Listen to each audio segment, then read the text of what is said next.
प्यारे बच्चों, नमस्कार। बच्चों, जैसा कि आपको पता है कि इस बार लोक शिक्षण संचालनालय और माध्यमिक शिक्षा मंडल मध्य प्रदेश भोपाल ने संयुक्त रूप से प्रत्येक क्लास यानी 9 से 12 तक की प्रत्येक क्लास के लिए एक प्रश्न बैंक निर्मित की है, जिसमें से अधिकतम प्रश्न एनुअल एग्ज़ाम में आने की संभावना बताई जा रही है। तो आज उसी तारतम्य में हम 9th क्लास के विज्ञान विषय के फिजिक्स के चैप्टर्स को एक्सप्लेन करेंगे। तो हम सबसे पहले इसमें से आपके लिए गति यानी मोशन वाला चैप्टर ले रहे हैं, लेकिन मोशन वाले चैप्टर में आपको क्या क्या ध्यान में रखना है पहले उस पर चर्चा कर रहे हैं, है ना। आप ध्यान से देखिए कि जो आपको पहले सिलेबस रिड्यूस किया है, ये हालांकि ब्लूप्रिंट है, तो ब्लूप्रिंट के अकॉर्डिंग किस चैप्टर से किस प्रकार से कैसे क्वेश्चन पूछे जाना है, इस पर मैं अभी आप लोगों के साथ डिस्कशन नहीं कर रहा हूँ।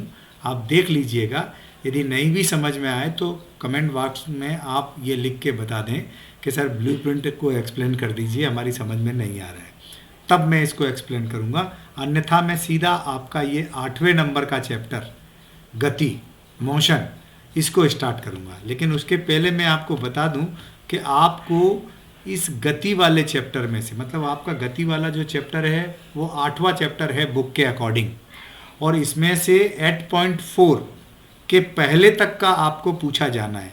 मतलब अगर आप बुक देखेंगे तो ये लिखा है गति का ग्राफी प्रदर्शन से लेकर आखिर तक का चैप्टर आपको रिड्यूस कर दिया गया है।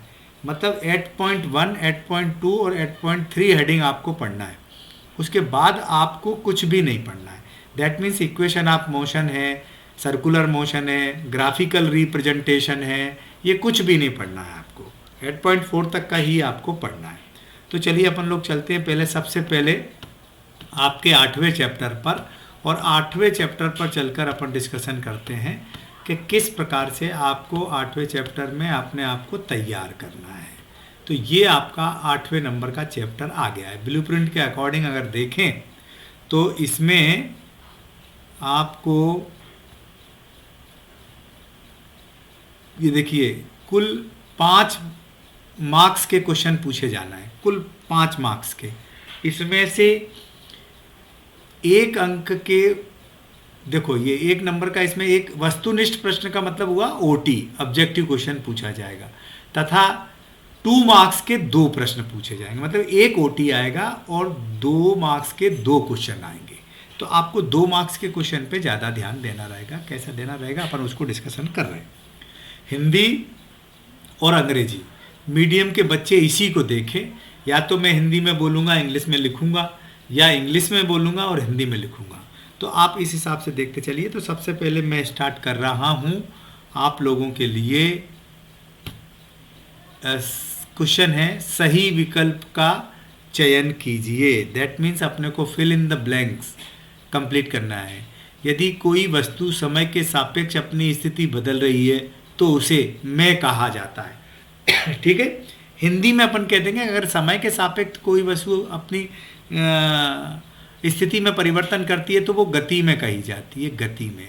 इंग्लिश मीडियम वाले समझ लें कि टाइम के रिस्पेक्ट में कोई ऑब्जेक्ट अपनी पोजीशन में चेंज करता है तो हम उसको कहते हैं कि वो मोशन में है, मोशन में। ठीक, ओके।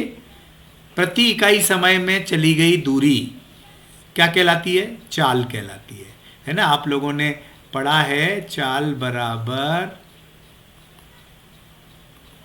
दूरी बटे समय। अब समय अगर 1 प्रति इकाई कह रहे हैं ना, समय को 1 कर दिया जाए तो चाल बराबर दूरी होता है, तो चाल कहलाता है। इंग्लिश मीडियम वाले ध्यान रखें, पर यूनिट टाइम में ट्रेवल की गई डिस्टेंस क्या कहलाती है? स्पीड। इसको इंग्लिश में बोलते हैं स्पीड। ठीक, अगला क्वेश्चन पूछा है अपन ने। अच्छा, यहां दूरी की जगह अगर विस्थापन आ जाए, डिस्प्लेसमेंट, तो वेलोसिटी हो जाएगी, ध्यान रखना। तो फिर वेलोसिटी पूछ ली जाएगी, है ना। ये वाली चीज आ जाएगी, प्रति इकाई समय में चला गया विस्थापन, तो वो वेग कहलाएगा। डिस्प्लेसमेंट बोलते हैं विस्थापन को इंग्लिश में। ठीक, वेग का एसआई मात्रक मतलब वेलोसिटी का एसआई यूनिट पूछा है, तो वेग यानी वेग वेलोसिटी होती है, वेलोसिटी इज इक्वल टू होता है डिस्प्लेसमेंट बाय टाइम। ठीक, तो डिस्प्लेसमेंट को मीटर में मेजर करते हैं, टाइम को सेकंड में, तो आंसर हो जाएगा मीटर पर सेकेंड। आप लोग ध्यान रखिएगा इसको। प्रति इकाई समय में हुआ विस्थापन, देखो ये वाली बात आ गई जो मैं यहाँ कह रहा था। प्रति इकाई समय में जो डिस्प्लेसमेंट होता है, विस्थापन होता है, वो वेग कहलाता है। इंग्लिश में बोलेंगे वेलोसिटी। यूनिट टाइम में ट्रेवल किया गया डिस्प्लेसमेंट वेलोसिटी कहलाएगा। फिर यहाँ देखो, प्रति इकाई समय में वेग में परिवर्तन की दर, वेग परिवर्तन की दर त्वरण कहलाती है। त्वरण इंग्लिश में बोलेंगे एक्सीलरेशन। इंग्लिश में इसको पढ़ोगे तो आप ये कहोगे change in velocity in per unit time, that is called acceleration. एक निश्चित दिशा में चाल को वेग कहते हैं। एक पर्टिकुलर डायरेक्शन में जो स्पीड होती है उसी को वेलोसिटी कहते हैं। ये वेलोसिटी है। ओके, तो ये आपके ऑब्जेक्टिव टाइप क्वेश्चंस। अब ये 1 मार्क्स के क्वेश्चन है ना, 1 वर्ड्स में देना है आपने, एक वाक्य में उत्तर देना है। आप एक वृत्ताकार मैदान के 2 चक्कर पूरे करते हैं, आपके द्वारा तय किया गया विस्थापन बताइए। मतलब आपको डिस्प्लेसमेंट पूछा है। आप ये एक मैदान है, इसके 2 चक्कर पूरे कर रहे हो, ये एक कर लिया, ऐसे ही यहीं से फिर वापस ये दूसरा चक्कर कर लिया। तो विस्थापन क्या होता है, इनिशियल और फाइनल पोजीशन पर डिपेंड करता है, प्राथमिक और अंतिम बिंदु पर निर्भर करता है। लौट के वापस वहीं आ गए तो डिस्प्लेसमेंट 0 हो जाएगा, तो यहाँ आंसर आपका 0 हो जाएगा। यानी घूम फिर के अगर उसी बिंदु पर आ जाते हैं तो आपका डिस्प्लेसमेंट जो है वो 0 हो जाएगा, विस्थापन जो है वो 0 हो जाएगा। ध्यान रखना, ठीक है। किसी वस्तु को स्थिर अवस्था में कब कहा जाता है, मतलब किसी ऑब्जेक्ट को हम रेस्ट स्टेट में कब कहेंगे, तो आप बता दो जब कोई ऑब्जेक्ट यानी वस्तु समय के सापेक्ष, टाइम के रिस्पेक्ट में अपनी पोजीशन में कोई चेंज नहीं करती, अपनी स्थिति में कोई परिवर्तन नहीं करती, तो वो रेस्ट में कही जाएगी, स्थिर अवस्था में कही जाएगी। रेस्ट या स्थिर, हिंदी में बोलेंगे स्थिर अवस्था। और अगर समय के सापेक्ष अपनी पोजीशन में चेंज करती है तो वो गति अवस्था में कही जाती है। आप ऐसा लिखो, जब कोई वस्तु समय के सापेक्ष अपनी स्थिति में परिवर्तन करती है तो उसको गति में कहते हैं, है ना। कोई ऑब्जेक्ट टाइम के रिस्पेक्ट में अपनी पोजीशन में चेंज करती है तो उसको अपन मोशन में कहते हैं, हिंदी में बोलते हैं गति अवस्था। ठीक। त्वरण मतलब एक्सीलरेशन का एसआई यूनिट लिखना है, एसआई मात्रक लिखना है, तो त्वरण का एसआई मात्रक होता है मीटर पर सेकेंड स्क्वायर। ठीक। एक गाड़ी का ओडोमीटर क्या नापता है, गाड़ी के अंदर जो ओडोमीटर लगा रहता है, देखा होगा ना, उसमें किलोमीटर बनते चले आते हैं, तो ओडोमीटर जो है वो डिस्टेंस नापता है, दूरी, हिंदी वाले याद रखें, दूरी को नापता है ओडोमीटर। ठीक, डिस्टेंस को मेजर करता है। ओके। जब कोई वस्तु एक समान गति में होती है तब उसका मार्ग कैसा दिखाई देता है, मतलब कोई ऑब्जेक्ट यूनिफॉर्म मोशन में है तो उसका जो पाथ है वो कैसा बनेगा, जनरली वो स्ट्रेट लाइन बनेगी। ध्यान रखना, उसका स्ट्रेट लाइन दिखाई देगी, सरल रेखा हिंदी में बोलेंगे। अब ये 2 नंबर के प्रश्न है जो आपको पूछे जाना है, स्पेशली आपको ध्यान रखना 2 नंबर के प्रश्न पे। औसत चाल किसे कहते हैं, that means this is called average speed. क्या बोलोगे, एवरेज स्पीड। तो इसमें लिखो वस्तु द्वारा तय की गई कुल दूरी और कुल समय के अनुपात को, ठीक, क्या कहेंगे, औसत चाल कहेंगे। इंग्लिश में क्या बोलोगे, ऑब्जेक्ट द्वारा ट्रेवल की गई टोटल डिस्टेंस और टोटल टाइम के रेशो को क्या कहेंगे हम, एवरेज स्पीड कहेंगे। ठीक है, ओके। नेक्स्ट, एक समान गति किसे कहते हैं, यूनिफॉर्म मोशन किसे कहते हैं, तो आप बता दो कि जब कोई ऑब्जेक्ट या वस्तु समान समय अंतराल में समान दूरी तय करती है, समान स्थिति बदलती है, तो वो एक समान गति कही जाती है। When an object travel equal distance in equal time interval, that is called uniform motion। मतलब 1 सेकंड में 2 मीटर चले, फिर अगले 1 सेकंड में 2 मीटर चले, फिर अगले 1 सेकंड में 2 मीटर चले, तो उसको कहते हैं यूनिफॉर्म मोशन। यहाँ फिर आ गया ये नॉन यूनिफॉर्म मोशन, असमान गति किसे कहते हैं, तो बता दो जब कोई वस्तु समान समय अंतराल में असमान दूरी तय करती है तो उसको अपन कहते हैं असमान गति। When an object travel unequal distance in equal time interval, that is called non uniform motion. Okay, त्वरण किसे कहते हैं, इसका मात्रक सूत्र लिखना है, मात्रक और सूत्र। तो भैया वेग परिवर्तन की दर को त्वरण कहते हैं। इंग्लिश में बोलोगे rate of change of velocity is called acceleration, और इसका सूत्र है एक्सीलरेशन इज इक्वल टू होता है वेलोसिटी बाय टाइम, और वेलोसिटी का यूनिट होता है मीटर इकाई, मीटर पर सेकेंड, टाइम का भी होता है मीटर, तो हो जाएगा मीटर पर सेकेंड स्क्वायर। ये इसकी यूनिट हो गई, फार्मूला ये हो गया। जब आसमान में बादल छाए होते हैं तो बिजली चमकने से बादलों में गर्जन क्रिया बार बार होती रहती है। पहले बिजली की चमक दिखाई देती है और कुछ समय पश्चात बादलों के गरजने की आवाज़ आती है। ऐसा क्यों होता है? तो यहाँ तो केवल आप इतना बता दो कि जो बिजली है, प्रकाश, लाइट, उसकी चाल ध्वनि की चाल से अधिक होती है, इसलिए बिजली पहले दिखाई दे जाती है, ध्वनि जो है वो बाद में सुनाई देती है। मतलब जो स्पीड होती है ना लाइट की वो ज़्यादा होती है, साउंड की कम होती है, इसलिए लाइट पहले आ जाती है, साउंड बाद में बजती है। ठीक है, ये बता देना। यदि बिजली की चमक एवं बादलों की गरज के मध्य 4 सेकेंड का अंतराल है तो बिजली गिरने के निकटतम बिंदु का परिकलन करना है, और ध्वनि की वेलोसिटी अपने को दे रखी है। कुछ नहीं, इसमें क्या ध्यान रखना है कि टाइम आपके पास 4 सेकेंड का है और आपके पास साउंड की स्पीड है, चाल है, आपको दूरी पता करना है। सिंपल, ज़्यादा इसमें इन शब्दों में नहीं गरजना है।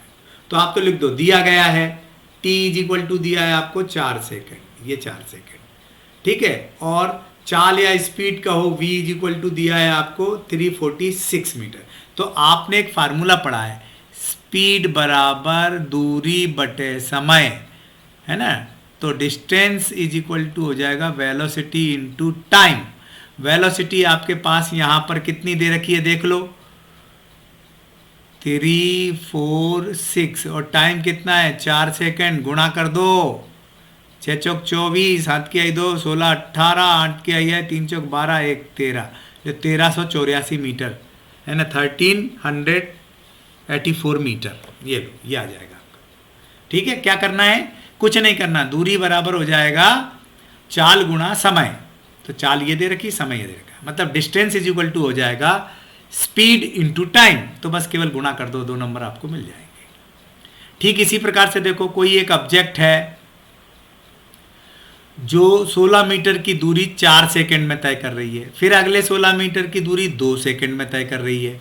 तो इसकी औसत चाल यानी एवरेज, सॉरी, इसकी आपको एवरेज स्पीड जो है वो कैलकुलेट करना है।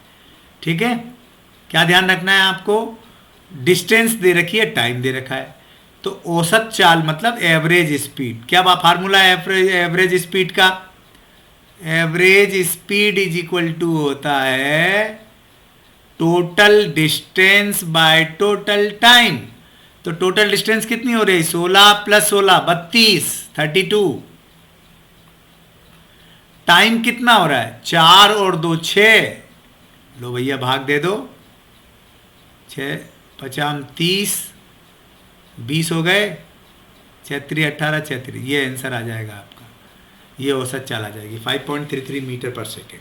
कितना है जी, वेग और चाल में अंतर लिखना है भैया, डिफरेंस, ये तो तुम लोगों ने पढ़ा ही होगा, तुम्हारे सर ने तुमको लिखाया ही होगा, तो कोई टेंशन पाने की आवश्यकता नहीं है ना। इसमें बता दो यूनिट टाइम, इकाई समय में तय की गई दूरी डिस्टेंस चाल कहलाएगी, और यूनिट टाइम मतलब इकाई समय में तय किया गया डिस्प्लेसमेंट यानी विस्थापन वेग कहलाएगा। चाल अदिश स्केलर राशि है, वेलोसिटी वेक्टर क्वांटिटी है। चाल जो रहेगी वो वेग के परिमाण मतलब मैग्नीट्यूड से अधिक होगी।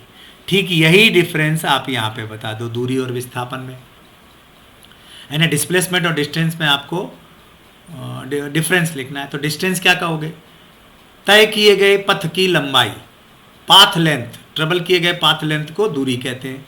एक निश्चित दिशा में तय की गई दूरी को विस्थापन कहते हैं। ठीक है, दूरी मतलब डिस्टेंस जो है वो स्केलर क्वांटिटी है, डिस्प्लेसमेंट जो है वो वेक्टर क्वांटिटी है, ठीक है। और जो दूरी है वो डिस्प्लेसमेंट से ज़्यादा या उसके इक्वल रहती है, और डिस्प्लेसमेंट दूरी से कम या उसके बराबर रहता है। बस ऐसा इसको बता दो, ठीक। किस अवस्था में वस्तु के औसत वेग का परिमाण उसकी औसत चाल के बराबर होता है, मतलब एवरेज वेलोसिटी और एवरेज स्पीड कब इक्वल होती है। तो ध्यान रखना, जब कोई वस्तु एक समान गति कर रही हो। यूनिफॉर्म मोशन में एवरेज वेलोसिटी और एवरेज स्पीड इक्वल रहती है, एक समान गति में औसत वेग और औसत चाल समान रहती है। तो बच्चों, मैंने आज आपको ये चैप्टर एक्सप्लेन किया है। इसमें जो भी प्रॉब्लम आपको आ रही हो वो आप देख लीजिएगा, अदरवाइज़ मुझे व्हाट्सअप कर दीजिएगा या चैट बॉक्स में डाल दीजिएगा, है ना। किसी भी प्रकार की कोई भी प्रॉब्लम हो, और अगले चैप्टर का वीडियो मैं शीघ्र ही आपको जारी करूँगा। तब तक आप इसको देखिएगा, है ना, और फिर मैं आपको बताऊँगा। तो आप सभी लोगों को मेरा नमस्कार।